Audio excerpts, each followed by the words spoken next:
The alarm screams through the night, slicing the Mirage Sun Casino's glitter into chaos. Red strobes flash over marble columns and slot machines, turning gold and glass into shards of light. Moments ago, the floor buzzed with laughter and jackpots. Now it's panic. Dealers freeze. Guests stumble toward the exits. "This is an emergency. Please evacuate immediately." Smoke curls from the west corridor vents, thick, gray, deliberate. Security rushes toward it, barking orders. Cocktail waitresses guide frightened tourists through the fog as the crowd surges. The illusion of control collapses in seconds. But deep below, one man walks against the tide. A maintenance vest covers dark clothes. His radio crackles with chaos he ignores. His breathing is steady, calculated. He isn't escaping, he's executing. Security follows the fire, just as planned. Every guard, every officer pulled toward the smoke he planted himself. He checks his watch. 9 minutes. That's all the confusion will last. He turns a corner, and there it is, a cash trolley, alone, waiting. $19.8 million in bundled bills, abandoned mid-transfer. The glow of the red lights makes it look almost sacred. He grips the handle. The metal is cold. Then he pushes. Above, alarms wail. Below, his footsteps echo. While the world runs from disaster, Marcus Hill walks straight through it. Because this isn't chaos. It's perfection. Before we dive deeper into this incredible true crime story, don't forget to like this video, leave a comment with your thoughts, and subscribe for more unbelievable heist documentaries. Hit that hype button if you love real-life casino theft stories that sound too calculated to be true. His name was Marcus Hill, and for 12 years, he was invisible in plain sight. At 44 years old, Marcus held the position of Senior Fire Safety Officer at the Mirage Sun Casino in Reno, Nevada, one of the largest gaming establishments in the western United States. His job was the kind that most people never think about until something goes wrong. He conducted fire drills. He inspected extinguishers, sprinkler systems, and emergency lighting. He updated evacuation maps and trained new security personnel on protocol. He held master override keys that could access virtually every restricted area in the building, from maintenance tunnels to electrical rooms to vault corridors. To the hundreds of employees who passed him in hallways or saw him checking alarm panels, Marcus was simply part of the infrastructure. Quiet, dependable, professional. The guy who always stayed late to finish inspections. The one who volunteered for overnight shifts when others wanted time off.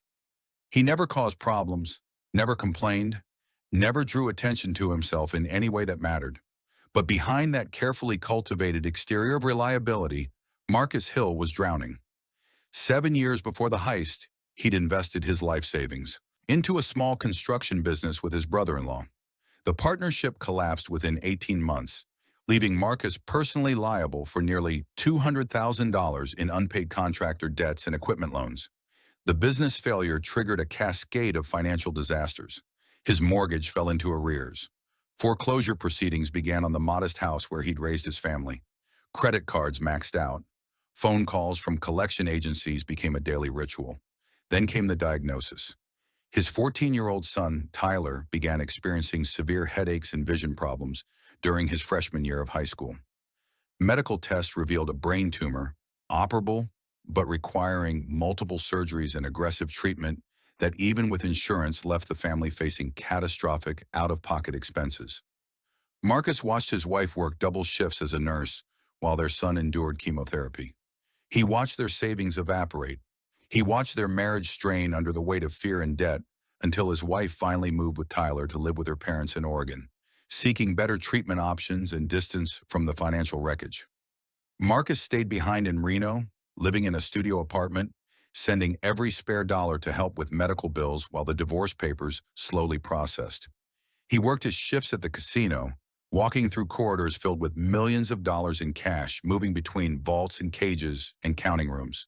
He watched high rollers lose 6 figures in a single weekend without blinking.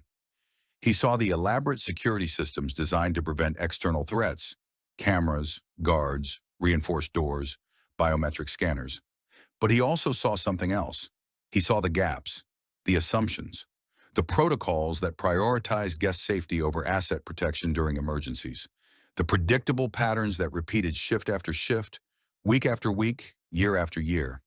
And somewhere in those observations, Marcus Hill began to see a different future, a solution to his impossible situation, a way out that required nothing more than exploiting the very system he'd helped build and maintain.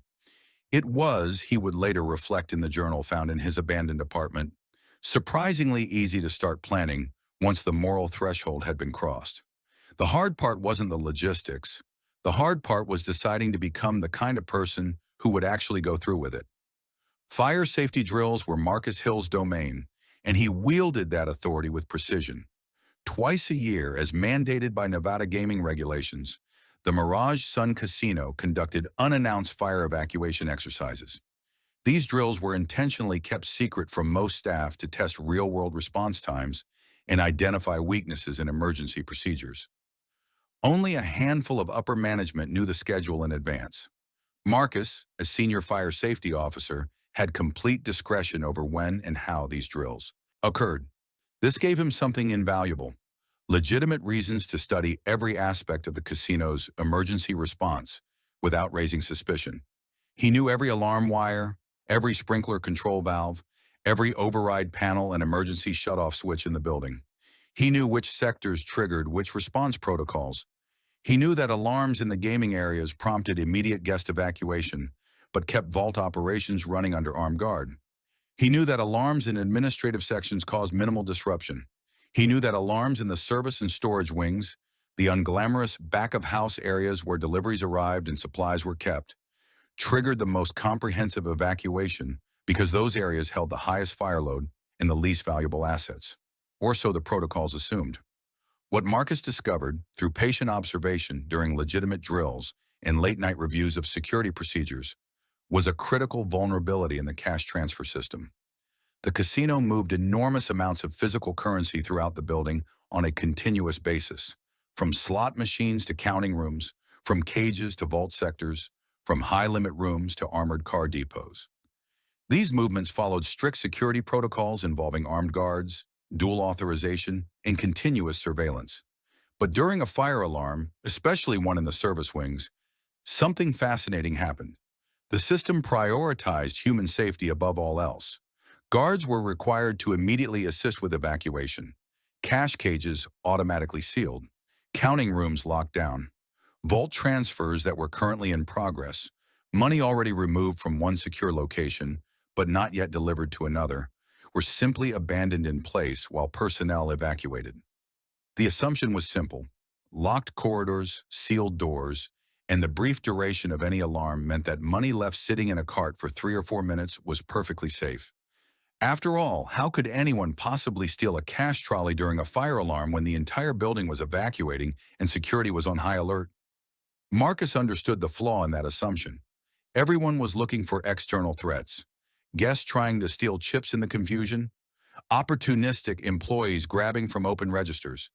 Nobody was watching for someone who was supposed to be there, someone in a maintenance vest moving through restricted corridors, someone whose presence during an emergency was not only normal but expected. Over the course of 11 months, Marcus studied the cash transfer schedules. He learned that high-value movements between vault sectors typically occurred during shift changes when cash counts were reconciled. He learned that Saturday nights, when the casino ran multiple high-stakes poker tournaments and premium gaming events, saw the largest currency movements. He learned that the North Freight Corridor, used primarily for large deliveries and equipment moves, ran parallel to the vault transfer route, but was virtually empty after 9 p.m. He made notes in a pocket journal disguised as equipment inspection logs. He recorded guard rotation times. He mapped camera blind spots in service areas. He identified which emergency exits led to loading docks with minimal surveillance. He practiced his route during legitimate late-night inspections, walking the path he would eventually take while pushing a cart loaded with nearly $20 million. The plan crystallized slowly, each piece fitting into place like a precision machine being assembled. He would trigger an alarm in a storage wing during peak cash movement on a busy Saturday night. Security would respond to the smoke source while guests evacuated through main exits. Cash transfers would freeze mid-route. He would enter through maintenance corridors using his master override key, take the abandoned trolley, and wheel it straight to the loading dock where a vehicle would be waiting. The entire theft would take less than 10 minutes, and he would be off property before anyone even realized the money was missing. The beauty of the plan was its simplicity. No elaborate disguises, no recruited accomplices to betray him, no breaking into vaults or bypassing alarms. He would simply walk into a chaotic situation he had created and take advantage of the gap between when money left one secure location and when it was supposed to arrive at another. All he needed was the courage to actually do it. Saturday, October 14th, the Mirage Sun Casino was operating at full capacity. 3 high-stakes poker tournaments occupied the premium gaming floor, drawing professional players and wealthy amateurs from across the country. The main floor buzzed with weekend crowds, tourists feeding slot machines, couples trying their luck at roulette, bachelor parties rowdy at the craps tables. Cocktail servers wove through the masses, balancing trays of complimentary drinks. Pit bosses watched tables with practiced eyes. Security personnel maintained their regular patrols, seeing nothing unusual in the controlled chaos of a profitable Saturday night. Marcus Hill arrived for his shift at 10 p.m., just as he had hundreds of times before. He signed in at the employee entrance, passed through the metal detector, exchanged brief pleasantries with the security guard who barely looked up from his monitors. He wore his standard uniform, dark pants, a casino-issued polo shirt with his name badge, comfortable shoes suitable for walking miles of corridor during inspections. His messenger bag contained a tablet for logging equipment checks, a flashlight, spare batteries, and his master key ring. And something else. Something he'd purchased 6 weeks earlier from a surplus supply warehouse and smuggled in piece by piece over multiple shifts.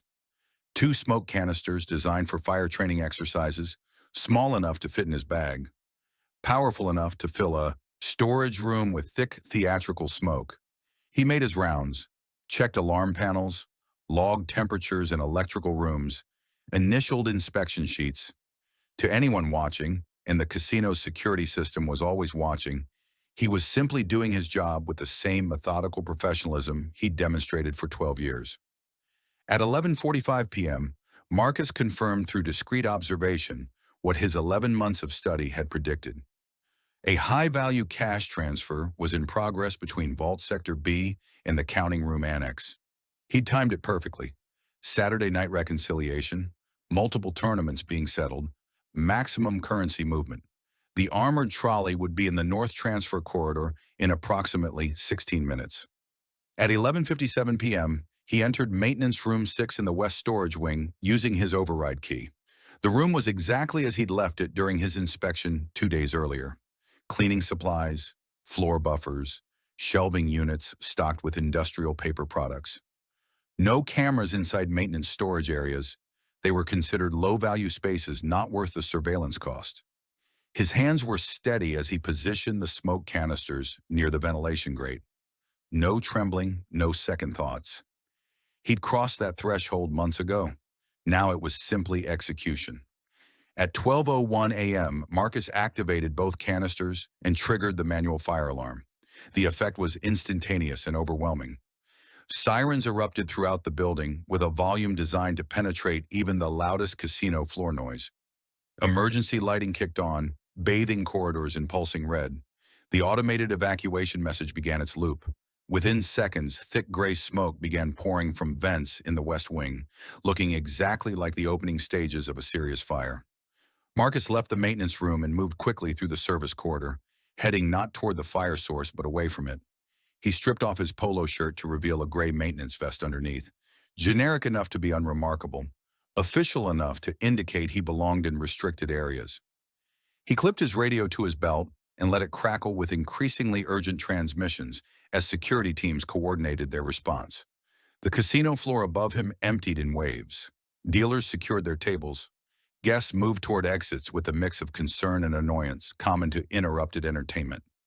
Security followed their training, prioritizing evacuation zones and responding to the smoke source in the West Wing. Every camera operator, every guard, every supervisor was focused on guest safety and fire response. Nobody was watching the North Transfer Corridor. Marcus reached it at 12:04 a.m.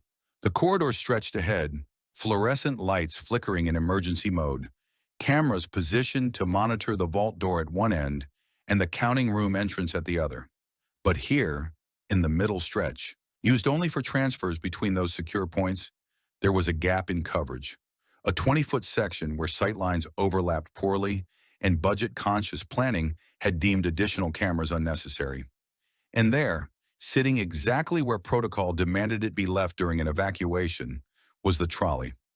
It was larger than Marcus had estimated, a reinforced cart with pneumatic wheels and a security cage top, locked but not alarmed since it was already in a restricted corridor. Through the metal mesh, he could see the bundled stacks of currency, each brick wrapped in plastic and marked with denomination bands. Hundreds, thousands, some larger bills mixed in for high-stakes gaming. $19.8 million, according to the transfer manifest that would later be filed with security. Marcus gripped the handle. The cart was heavy but mobile, designed to be pushed by a single guard. He began moving, walking with purpose but not panic, the posture of someone responding to an emergency rather than fleeing from one. The corridor led to a junction point with three options: back toward the vault, toward the counting rooms, or left through a service passage that connected to the loading dock area.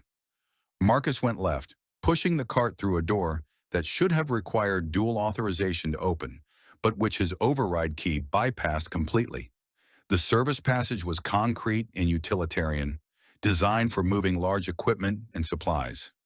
It was also, crucially, camera-free, a cost-saving decision made years earlier, based on the assumption that locked doors provided sufficient security.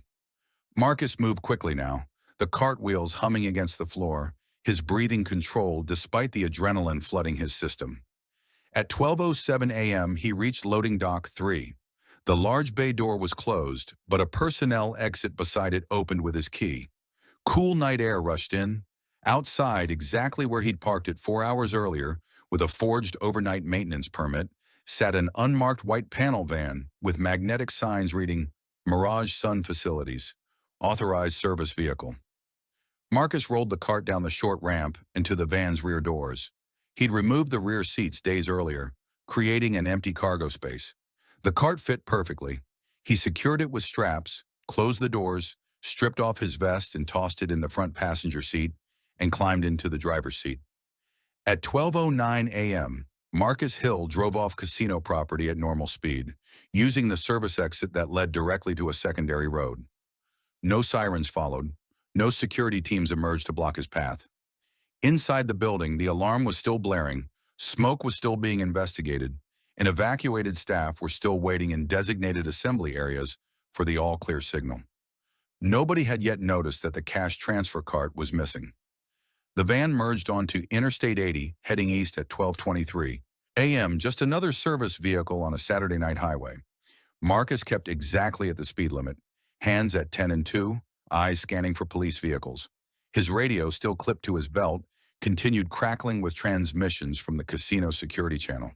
He listened as the response teams confirmed the smoke source was in maintenance room 6. Listened as they reported no actual fire, just training canisters. Listened as confusion began creeping into the voices. By 12:31 a.m., the all-clear was issued. Staff began returning to their posts. And at 12:34 a.m., the radio transmission that Marcus had been waiting for finally came through.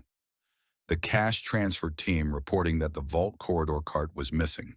Not stolen, missing. Because the concept of theft during a fire alarm response was so unprecedented that the initial assumption was logistical confusion, not criminal action. Marcus pulled off at a rest stop 15 miles from Reno and removed the magnetic service signs from the van. He'd purchased the vehicle 6 weeks earlier with cash from a private seller in Sacramento. No dealership records, no financing paperwork. The registration was in a false name using a counterfeit driver's license he'd obtained through methods he'd researched obsessively online. Not perfect documentation, but good enough to avoid casual inspection. In the rest stop bathroom, he changed clothes completely. The dark maintenance pants went into a trash bag along with his shoes. He emerged wearing jeans, a flannel shirt, and hiking boots, looking like any other traveler heading through Nevada in the middle of the night. Back in the van, he transferred the cash from the casino cart into heavy-duty duffel bags he'd pre-positioned. The cart itself would be dumped later, wiped clean of prints and abandoned in a location where it would eventually be found but reveal nothing useful. By 12:55 a.m., Marcus was back on the interstate. The radio had gone silent. He'd finally turned it off and removed the battery, knowing that casino security would be reviewing every transmission, every personnel movement, every decision made during the alarm. His name would come up quickly. The fire safety officer who triggered the drill, the employee with master override keys, the man who'd been in the building during the theft but somehow hadn't been seen since. Back at the casino, security teams were already pulling surveillance footage. They'd find him signing in for his shift. They'd track him through his early evening inspections. They'd see him enter maintenance room 6. They'd see him emerge in a different shirt and move through corridors. But the camera gaps he'd identified so carefully would work in his favor. They'd lose him in the service passages. They'd see the dock door open, but not get a clear angle on the vehicle outside. They'd piece together what happened, but not where he went. By 2 a.m., Marcus Hill had crossed into Utah, putting state lines between himself and the crime scene. His van was common enough to be invisible. Thousands of white panel vans moved through the western states every night carrying legitimate cargo for legitimate businesses. He kept to major highways where a single vehicle wouldn't stand out, avoiding small towns where an unfamiliar van at 3 in the morning might draw curiosity. He drove through the night with the discipline of someone who'd planned every mile. Predetermined stops for fuel, paid for with cash. Rest breaks timed to avoid patterns. No speeding, no violations, nothing that would give a state trooper reason to pull him over and potentially notice the unusual cargo. At 6:47 a.m., as the sun rose over the Utah desert, Marcus pulled into a storage facility in Green River, a small city of 4,000 people, where a man renting a unit and paying cash in advance raised no questions. He'd reserved the space 2 months earlier under a false name. He transferred the duffel bags from the van to the unit, locked it, and drove away. The van would be abandoned later that day in Colorado, another piece of evidence that would yield nothing useful. By Sunday afternoon, Marcus Hill had essentially vanished. His apartment in Reno sat empty, the rent paid through the end of the month. His cell phone, a cheap prepaid device, had been destroyed. The SIM card cut into pieces and scattered in different dumpsters across 3 states. His bank accounts held less than $300 combined. His credit cards were maxed out with nothing left to trace. He'd kept no computer, no social media presence, no digital footprint that would reveal plans or destinations. What he'd left behind was deliberate and telling. In his apartment, investigators would find his uniform neatly folded on the kitchen table with his name badge placed on top. His master key ring sat beside it. He'd kept only the keys he'd needed for the heist itself, which were now at the bottom of a reservoir outside Green River. On the wall was a handwritten note, not an apology or confession, but a simple statement. "I'm sorry it came to this. Tyler deserves better." The FBI would analyze that note exhaustively, seeking hidden meanings or coded messages. But there was no secret code. It was exactly what it appeared to be. A father's final acknowledgement that he'd crossed a line he could never uncross, and that the son he'd done it for would now carry the weight of that choice. The Mirage Sun Casino discovered the theft at 1:15 a.m., 44 minutes after Marcus Hill left. Chaos turned to lockdown. Security sealed exits, reviewed footage, and quickly identified Hill. By dawn, the FBI joined local police to form a task force. The theft's precision and use of emergency systems alarmed the industry. If a fire safety officer could exploit evacuation protocols, every casino was vulnerable. Investigators traced Marcus's financial collapse and learned of his desperation from his ex-wife. Surveillance showed him entering service corridors, and traffic cameras caught a white van leaving the casino. It was found abandoned in Denver, scrubbed clean, purchased under a false identity. 11 days later, an empty Utah storage unit linked to him was found, containing only traces of casino cash wrapping. After that, he vanished. No bank activity, sightings, or digital traces ever appeared. Rumors placed him across the U.S. and abroad, but none were confirmed. The $19.8 million remains missing, and Marcus Hill, if alive, remains a wanted fugitive, having pulled off one of the rarest feats in modern crime, a perfect disappearance in the age of total surveillance.